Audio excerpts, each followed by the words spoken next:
I am Kate Austin, and I am the very proud founder and CEO of a crazy out-of-the-box organisation called Pinchapoo. I don't know how many of you know about Pinchapoo, but what we do is we steal, ultimately. We encourage people to pinch the hotel toiletries, which of course are yours to steal.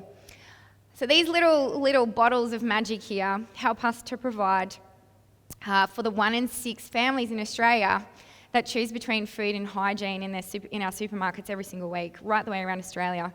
So people in all types of situations, whether it's homelessness, whether it's people just trying to make ends meet, jails, hospitals, schools, domestic violence refuges, sex street workers, you name it, there are so many people who can use these little bottles of magic.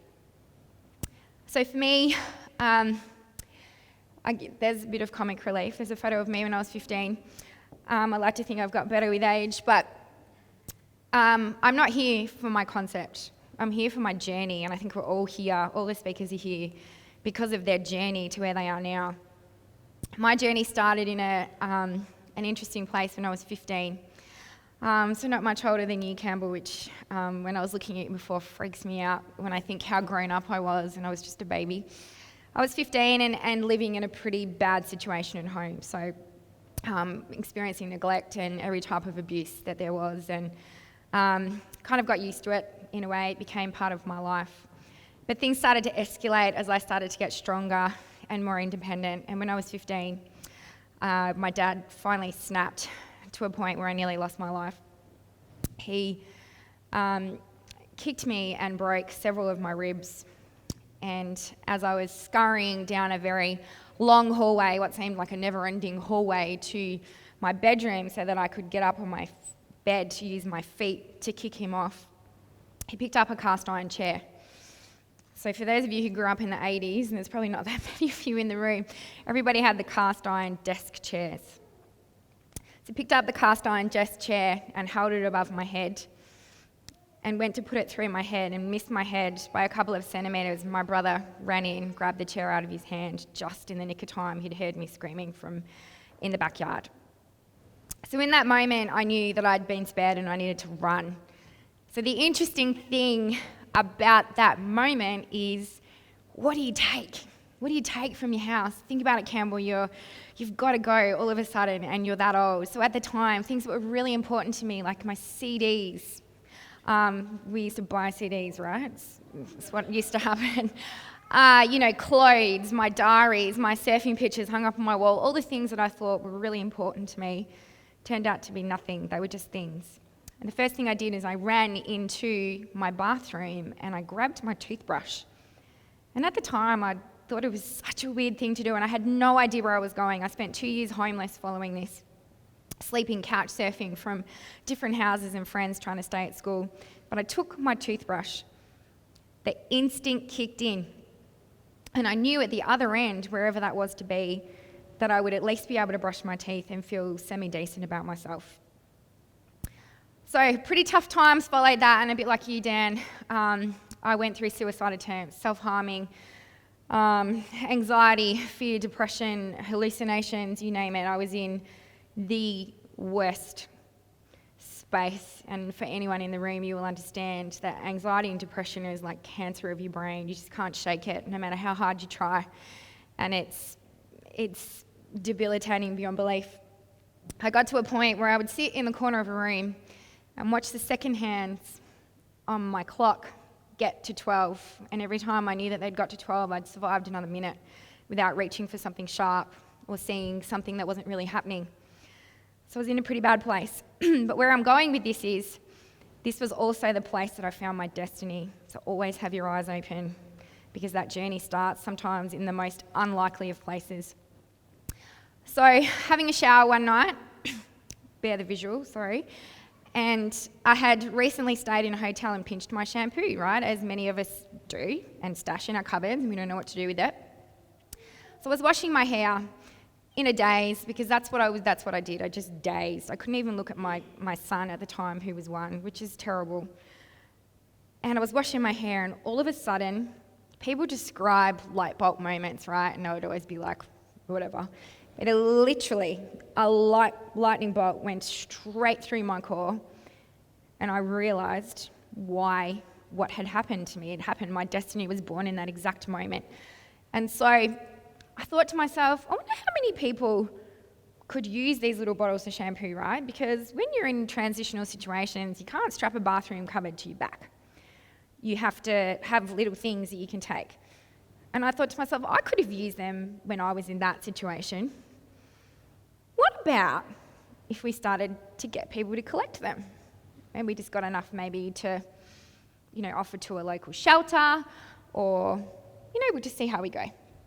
So I told a few friends, and we started. But the best moment for me, and this is such an important lesson for all of you, is when I finally had this moment and I ran out of the bathroom dripping wet, completely stark naked, in all my glory, screaming Pinchapoo. And I think my husband at the time thought that I'd officially tipped and needed to be hospitalised, I think. And so he said, slow down, talk to me about it. What is it? I sat down and I said, this is what I want to do. And he said, love it, but you can't call it Pinchapoo. Isn't it amazing? The second you have something amazing you want to share, or there's a journey you want to go on, or something that you're excited about, somebody will tell you you can't do it. Let me tell you something very important. If there's one thing to take out of my talk today, this is it. If somebody says to you, you can't, they are showing you their limits, not yours. Don't let them be yours. So that's the first lesson. And the second one is, ladies in the room, what's the worst thing you can say to a woman? You can't, right? Anyway, here's my ex-husband now. That's a whole nother 12-minute talk. It's all good. So off we went, and we started this amazing journey. And you'll be glad to know that 9 years later, we have redistributed, actually this needs updating, near on 2 million of those little bottles of shampoo. And we're now the largest not-for-profit supplier of hygiene in Australia, which is so thank you.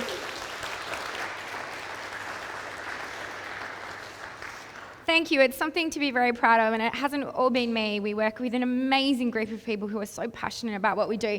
I just want to can I flick back, Matt? Because I want to show everybody working. That's as technical as my presentation gets, I promise. So we're really proud of that, right? And it just goes to show you that if you keep your eyes open, you never know when that journey is going to start. And sometimes when life throws you some pretty crappy cards, you can still play cards. So now I wanted to talk about heroes, because that's why we're here, right?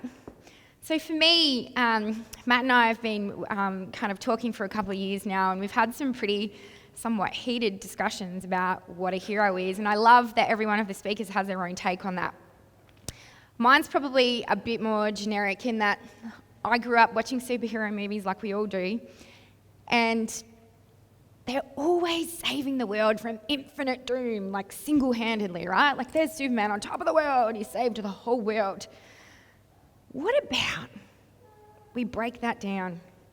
And Ari spoke a bit about this as well, about doing the small things. Let's talk about real heroes. What do real heroes do?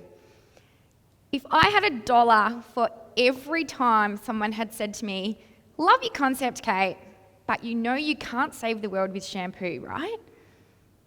Cool. Do you know what I'm doing? I'm saving someone's world. I'm changing someone's world. If even for a second, if we're able to put a smile on a face, if even for a second, every day, can you imagine what this world would be? It's not one person's job. It's all of our jobs. So there's something to take away from today. If you have something that you can do to make somebody smile every day, whether it's grabbing a shopping trolley, whether it's saying to someone like Dan, hey, come and sit with us, whatever it is, reach out and change someone's world. Let's break down that whole superhero thing. So to me, every single one of you who are here today are here because you want to learn something, because you want to be the best version of yourself, because you're daring to dream. And for me, that's what a hero is. This photo was taken at one of my lowest moments in this journey, and I hated the photo being taken at the time, but I'm so thankful that I had a work experience girl who really loved photography, and I'm so thankful to her for taking this photo. I was at my breaking point. We worked at home for 7 years, and I couldn't get to my front door. And this is a photo of me just breaking down and couldn't get to my front door, and I just thought, what am I doing here? I was getting nowhere. But that's when things shifted.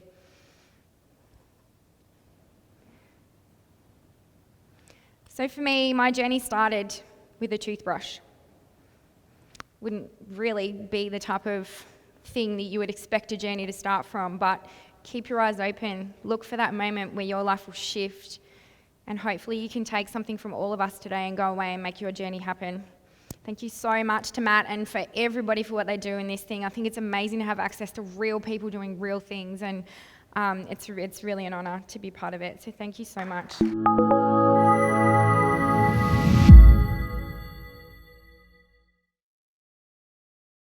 The Hero Roundtables are the global events that ask the question, what is a hero? You've just seen one hero talk. To find more and join the conversation, visit our website or social media.